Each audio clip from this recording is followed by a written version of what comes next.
Հարգելի գործընկերներ, մենք գյուղատնտեսության ապահովագրության համակարգը սկսեցինք ներդնել 2019 թվականից, եթե չեմ սխալվում, եւ 19-20 թվականին Մեկնարկել է 20-ից։ Շատ լավ։ Ու մեզ թվում էր, թե մենք ինստիտուցիոնալ կարևոր հարց ենք լուծել, եւ իրականում ըստ էության այդպես էլ կար, բայց շատ արագ ի հայտ եկավ խնդրեմ, որ վերապահովագրող ընկերություններ, այսինքն մեխանիզմը հետեւյալն է, որ տեղական ընկերությունները ապահովագրում են, ապահովագրական վճարներ են հավաքում մեր տեղի տնտեսվարողներից եւ իրենք էլ իրենց ռիսկերը օտարերկրյա որևէ կազմակերպության հետ ապահովագրություն են գնում իրենց հերթին նրանցից։ Եվ ստացվեց այնպես, որ եթե ես տերմինաբանությունը սխալ օգտագործեմ, խնդրում եմ ինձ ուղղել, որ վերապահովագրող ընկերությունը որոշակի ռիսկեր էր տեսել կամ իր ծախսերի պլանավորած հատվածից չափից ավելի մեծ ծախսեր էր իրականացրել, այդ թվում որոշ անկանոնությունների ենթադրում ենք պատճառով, որովհետև այս թեման հետաքրքիր էր, ինչն է խնդրեմը, որովհետև թվում է թե աշխարհում կա ապահովագրական պրակտիկան եւ այդ ընթացքում հիշում եք, այս դահլիճում էլ քննարկել ենք, ինձ համար այդ թվում գյուղացիների հետ շփումներից շատ տարօրինակ փաստերի հայտ եկան, որ իմ մտքով չէր անցնի, որ այնուամենայնիվ այստեղ էլ մենք դուք էլ խոսեցիք, ակնարկեցիք ոչ բարեխիղճ տնտեսվարողների մասին, որ որոշակի չարաշահումներ չասեմ, բայց ինչ որ բանաձևեր են գտնվում, որի արդյունքում, եթե ճիշտ է այս տեղեկատվությունը, որի արդյունքում ստացվում է, որ մեխանիզմը ձևավորվել, որ ոչ թե հողը մշակել բերք ստանալն է նպատակը, այլ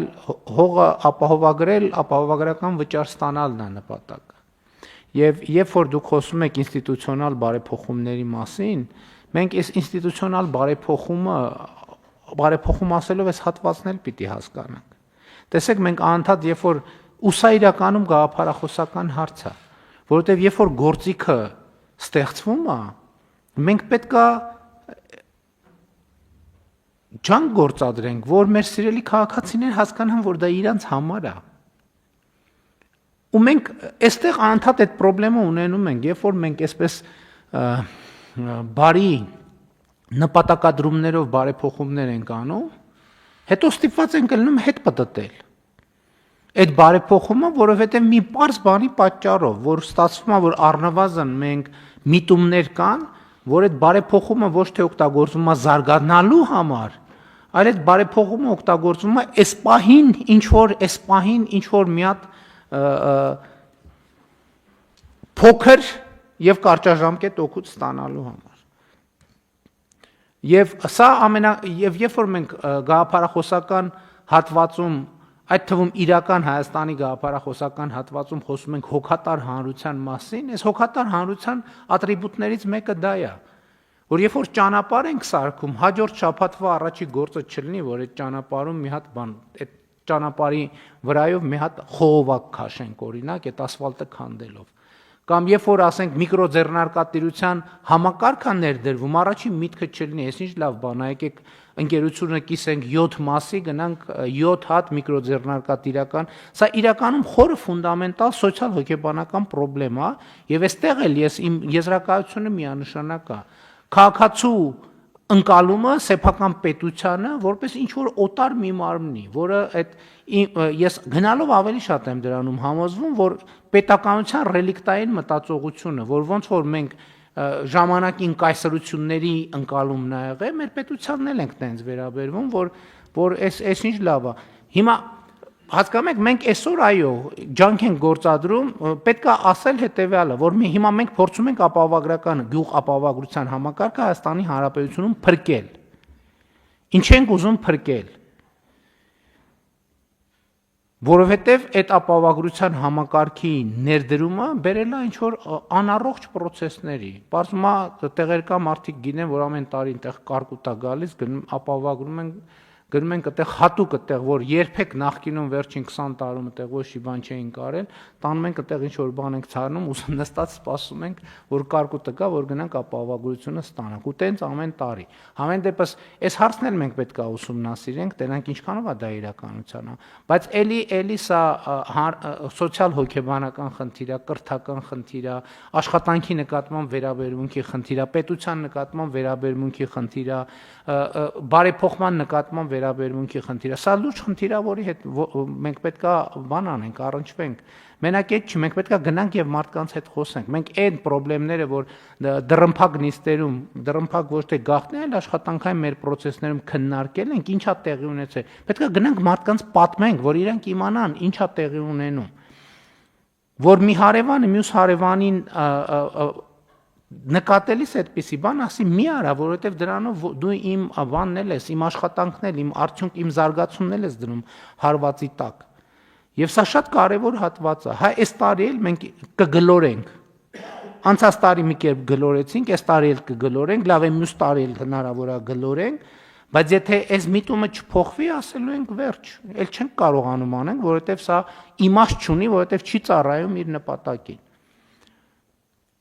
Եվ մենք այս տեղեկատվությունը պետք է մարդկանց հետ կիսենք։ Մենք ընդհանրապես ուսումնասիրեցինք որևէ ձևով այդ չարաշահումների դեպքերը, մոտիվացիաները։ Չնայած այդտեղ մենք ինստիտուցիոնալ լուծումներ ենք տալիս։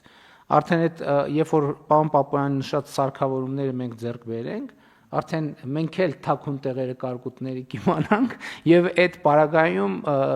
ապահովագրության վճարների չափը կամ կփոխվի կամ այնտեղ չի ապահովագրվի ընդհանրապես, որովհետեւ կասենք այդտեղ պետք է լինի հակակարկտային ցանց, վերջ, ուրիշ գործիք այդտեղ չկա։ Այսինքն ստեղ էլ մենք այդ լուծումները պետք է տանք, այդ դեպքում բան կանենք, մենք ունենք sense թե նենց ինտենսիվ գյուղատնտեսության ծրագիր, կասենք, որ մենք այդտեղ հակակարկտայինը չենք ապահովագրում, մենք սուբսիդավորում ենք, որ այդտեղ հակակարկտային ցանցեր լինեն, երբ որ հակակարկտային ցանցերով այգի բան կանի, կհիմնադրվի ցրտահարությունը կամ այն մյուս դեպքերը, որ ուրիշ դեպքեր ունենք, հրդեհը եւ այլն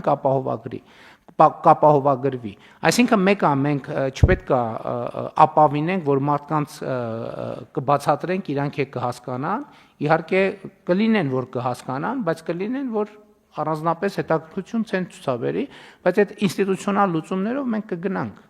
այդպիսի բաներին, որը նաև մեզ այս համակարգը միջայլոց ապահովագրական համակարգը մեզ կօգնի նաև, որ մենք իրականացնենք այն, ինչ որ վաղուց ուզում ենք իրականացնենք, բայց այդպես էլ չենք կարողանում օբյեկտիվ եւ սուբյեկտիվ պատճառներով։ Մասնավորապես գյուղատնտեսական հողերի վրա պետքա մենք պետությունը, կառավարությունը, էկոնոմիկայի նախարարությունը որոշակի նաև ավելի ակտիվ խորհրդատվություն ապահովի գյուղացիներին։ Ասի այս հողում խնդրում ենք խորհրդատրվում ցանել այս եւ այս պետքա կապել իմիջայլոց նաեւ ապահովագրական համակարգի հետ ասել որ այս կատեգորիաների հողում այս պայմաններում մենք ապահովագրում ենք միայն այս դեպքերը այդ որը մեր ապահովագրության համակարգը ավելի կզարգացնի, բայց այստեղ մեզ պետքա կարողությունները զարգացնել, այդ թվում նախարարության պետական կառավարման համակարգի եւ մեզ պետքա թվայնացում իրականացնել եւ մեզ պետքա այդ թվում թվային հարթակում մեր հողերի կատեգորիաները, իրենց մասին տվյալները լրացնել, որ เป զի համակարգը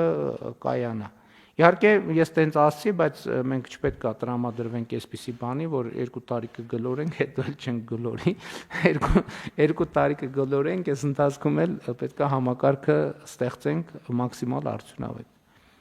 Պարոն Թովմասյան, բան ունեիք ասելու համետ։ Շնորհակալություն, մեծարգո վարչապետ, իրականում ձեր խոսքը կարելի է ասել այսպես, որ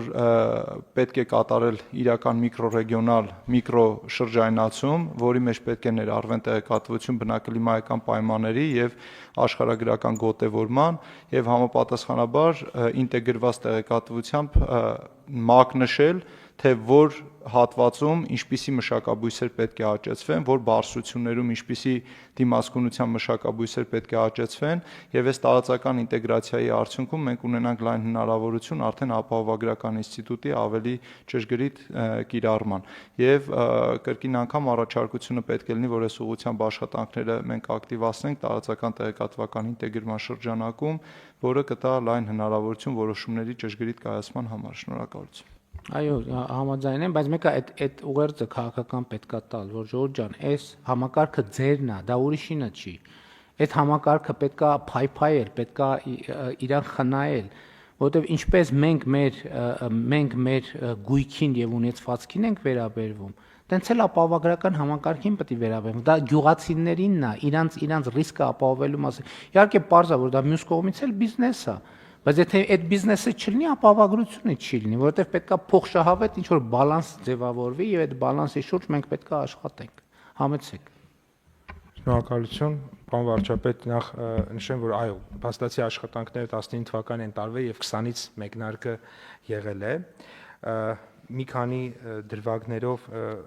ձեր մտքերը շարունակեմ, նախ առաջինը այստեղ ամբողջովին համաձայն ենք ձեր հետ եւ նշեմ, որ իրենք ապահովագրական ընկերությունների հետ մեր խոսակցությունը կենտրոնական բանկի միջնորդությամբ եւ մասնակցությամբ հենց նաեւ դրա մասին է եղել, իրենք էլ նշում են, որ իրենք որոշակի, այսպես ասած, մեզ զգուշացնում կամ տեղեկացնում են, որ իրենք որոշակի զգուշավորություն են ցուցաբերելու եւ այս կոնտեքստում իրենք կենտրոնանալու են առաջին հերթին այն տնտեսությունների վրա եւ այստեղ մեր քաղաքականությունները նույնական են, որոնք որ իրապես ապահովագրություն են անելու իրենց ներդրումները պաշտպանելու համար, ոչ թե ապահովագրություն են անելու ապահովագրությունից գումար աշխատելու համար, ցավոք սրտի դա եղել է եւ համակարգը այդ հնարավորությունը տվել է։ Եվ այստեղ ուզում եմ նշել, որ միայն ինտենսիվ այգեգործության ոլորտում մի քանի 100 միլիոն դոլարի, մի քանի 100 միլիարդ դրամների ներդրումներ են եղել վերջին տարիներին եւ շատ կարեւոր է, որպեսզի պետությունը իր գործիքակազմով կարողանա համակարգ ստեղծել, որ այդ ընկերությունները ոչ միայն իրենք միայն ցանցով կամ այլ իրենց հասու գործիքներով պաշտպանվել, այլ նաեւ ապահովագրության համակարգ լինի, որպեսզի այդ ներդրումները պաշտպանվեն, որովհետեւ հակառակ պարագայում իրենք լուրջ խնդիրների առաջ կկանգնեն եւ տնտեսությունը լուրջ խնդիրների առաջ կկանգնի։ Նշեմ, որ նաև ձեր հանձնարարականի հիման վրա կառավարությունը արդեն իսկ մեկ որոշում ընդունել է հակակարգտային ցանցերի կարգտաբեր համայնքներում ցավոք սրտի այն մարդկանցից ումից, որ մենք ազդակ էինք ստացել եւ մենք կոմունիկացրել ենք, որ իրենք նշել էին, որ ուզում ենք այդպիսի համակարգ, հետո բոլորին զանգերով տեղեկացրել ենք, որ ընդունված է կառավարության որոշումը, բայց դեռևս չունենք մյուս կողմից արձագանք, եւ որոշումն շատ լավն է։ Կառավարությունը հակակարգտային ցանցի ծախսի 75%-ը փոխհատուցում է։ Այստեղ պասիվություն կա, այսինքն մի կողմից կա խնդիր, բարձրաձայնում են, հետո լուծվում է խնդիրը, ընդ որում տեղեկացվել է, որովհետև շատ կոնկրետ մարդիկ են եղել, մոտավորապես մի քանի 100 եւ այդ մի քանի 100 մարդուն մենք նաեւ ոչ միայն ընդհանուր մեսեջ ենք տվել, որ այդպիսի բան կա, այլ նաեւ որ ունեցել ենք տվյալները, նաև հնարավոր հասումիջոցներով տեղեկացել ենք ծրագրի մասին, սակայն ցավոք սրտի դեռևս արձագանքը այդպես չկա։ Ինչ վերաբերվում է ձեր նշած մյուս մասին թվայնացման հետ կապված, այստեղ արդեն պարոն Թովմասյանը նշեց ու ուզում եմ նշել, որ գեոպորտալի մասով մերանք բավականին լավ աշխատանք ենք այս տարվա ընթացքում տարել։ Էլի գալիս ենք կարողություններին, կարողացանք մասնավոր հատվածից բերել մասնագետ, ով ըստ էության 1.5 ամսում ավելի շատ աշխատանքի արել, քան նախորդ 2 տարում է արվել այդ ամբողջ մասով եւ արդեն ինձ թվում է մենք 1 ամսում հիմնականում կավարտենք մեր բոլոր ինտենսիվ այգիները, խելացի անասնագոմերը եւ այլն ու արդեն կանցնենք հաջորդ փուլին, հողերի կատեգորիաներին եւ նմանատիպ այլ քարտեզագրումների, որոնք մեզ հնարավորություն կտան մտնել միանգամից քարտեզի վրա եւ հասկանալ, որ այստեղ այսքան հող ունենք, այս կատեգորիայի, այստեղ այս սպանդանոցը կա, այստեղ այս արոտավայրերը գոյություն ունեն եւ այսպես շարունակ։ Այսինքն ինքը բավականին լավ աշխատանք է, որը բոլորին եւ առաջին հերթին ներդրողների համար շատ տեսանելի եւ հասկանալի միջավայր է ստեղծում։ Շատ լավ։ Հիմա մենք պարոն Թովմասյան գեոպորտալում չենք կարող կլիմայական վիճակագրական շերտ դնել, որպեսզի ըստ էության ապահովագրություն, վերապահովագրություն գնահատականները ավտոմատ կդառնան, մենք լավ կհասկանանք ինչ ենք անում, ինչ ենք խթանում։ Ես չեմ կարծում, որ դա բարդ բան է, գլոբալ իմաստով երկուսն էլ թվայինացված է, ուղղակի լուծումները պետք է սինխրոնիզացնել։ Ինչն է խանգարում, որ դա անենք։ Պարոն Գրիգորյան, իմ կարծիքով խանգարող հանգաման կարող է հանդիսանալ միայն տեխնիկական հագեցվածությունը, եթե մենք ամբողջ հանրապետության տարածքում ունենանք այդ հիդրոմետ ցանցը կառուցված եւ այդ տեղեկատվությունը առցանց ռեժիմով ունալ, ես տեղյակ չեմ ունենք թե չունենք, եթե կան այդ տվյալները, ապա ինտեգրման հնարավորությունը շատ արագ կարելի է կարգավորել։ Շատ լավ, դե հիմա մենք մյուս կողմից այդ ցանցն ենք զարգացնում, մյուս կողմից թվայնացման օրակարգով, մյուս կողմից գեոպորտալը եւ դա պետքա այո, on-line եղանակով իրականացնենք։ Հիշում եք, մենք բանում քննարկել ենք, հանրային ներդրումների կոմիտեում քննարկել ենք այդ հարցը եւ հավանություն ենք տվել, շրջակա միջավայրի նախարարություններ ներկայացնում եւ այդտեղ հենց ավելի խորը եւ ավելի որակյալ եղանակային կանխատեսումների եւ շատ կարևոր է հենց այդ ժամանակ էլ քննարկել ենք դա, որ այդ ինֆորմացիան պետքա բաց լինի կամ որոշ բաներով որոշ պայմաններով հասանելի լինի ներդրողներին, որ նրանք որևէ հողակտորի վրա ներդրում անելիս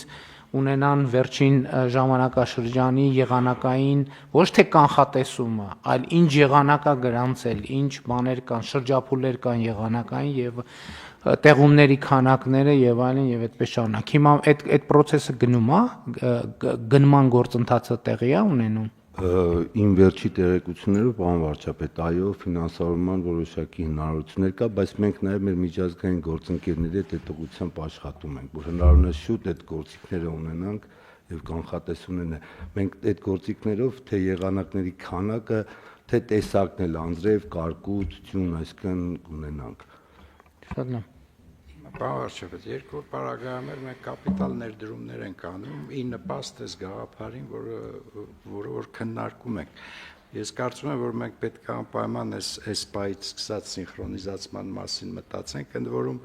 ես կարծում եմ նաև, որ եթե մինչ այս օրը կուտակված վիճակագրությունը, որը ես որքան գիտեմ թվայինացված է, կամ առնվազն հնարավոր է թվայինացնել, կարող ենք արդեն այդ շերտը դնել շատ ավելի իրական պատկեր կունենանք ապահովագրվելիք ռիսկերի մասին, քան ունենք այսօր, որ մեխանիկական ենք անում ըստ կադաստրի, իհարկե դա կբերի նրան, որ ակտուարական հաշվարկները հնարավոր չի լինի օբյեկտիվ անել։ Բայց հիմա այստեղ համակարգային խնդիր եմ տեսնում, որովհետև հիմա թեմաներ կան, որ ես հասկանում եմ, որ մենք կառավարության նիստում կամ առաջին անգամ ենք անդրադառնում նրան կամ բավարար խորությամբ չենք անդրադարձել։ Այս հարցերը տեսեք, երբ որ մենք մեր քաղաքականությունները սինխրոնացնելու եւ ռազմավարական կառավարման մասին ենք խոսում, սրա մասին է խոսքը։ Որովհետև հիմա այս հարցերի պատասխանները պետք է լինեին։ Հիմա շրջակա միջավայրի նախարարի պատասխանն ինձ դուր չեկա, որ ոնց որ հնարավորություն կա ֆինանսավորման եւ այլն եւ այլն։ Հիմա որ գնանք կպարզի որ կա, բայց այդքան էլ լավ չի, այդքան էլ ամբողջական չի, չնայած հանրային ներդրումների կոմիտեում քննարկել ենք, չնայած կադաստրի կոմիտեի անցած տարվա տարեկան հաշվետվության ժամանակ հստակ հանձնարարական տրվել է, որ ամեն նախարարություն իր հետ կապված բանի այդ շերտերի հնարավորությունները ուսումնասիրի, այդ շերտերը գույքագրի, այդ շերտերը լրացնելու բան անի, որոշումներ կայացնի։ Հիմա եկել ենք, ես պատահական անդրադառնում ենք, դե ասում ենք, հա երևի, դե կարող է, դե երևի ճիշտ է սենց անել, դե երևի դե Ժորժ ջան, այդ ամեն ինչը ասված հանձնարարված է։ Ես հստակ պատասխաններ եմ ակնկալում, սենց դե երևի, դե հնարավոր է, ինչքան հիշում եմ, ինչքան գիտեմ, ինչքան կարող է, տենց ոնց կլինի։ Հիմա այս բոլոր հարցերին հստակ բոլորից կադաստրի կոմիտե, շրջակա միջավայրի նախարարություն, էկոնոմիկայի նախարարություն, ֆինանսների նախարարություն, փոխվարչապետ թվայնացման շատ կոնկրետ պատասխան եմ սպասում։ Ես կոնկրետ ժամկետներով։ Ինձ ասեք երբ է, ինչա, ոնց է։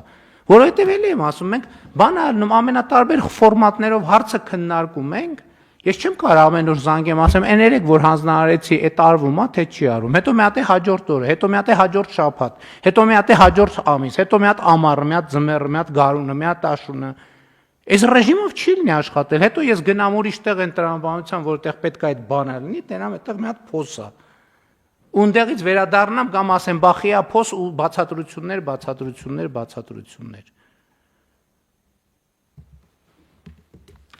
Ինձ կոնկրետ էս ինչ հարց բարձրացեցի, կոնկրետ պատասխան կտանք։ Հարցը դրվում է քվեարկության։ Ովքեր են դեմ որոշման ընդունմանը, դեմ չկա, որոշումն ընդունված է։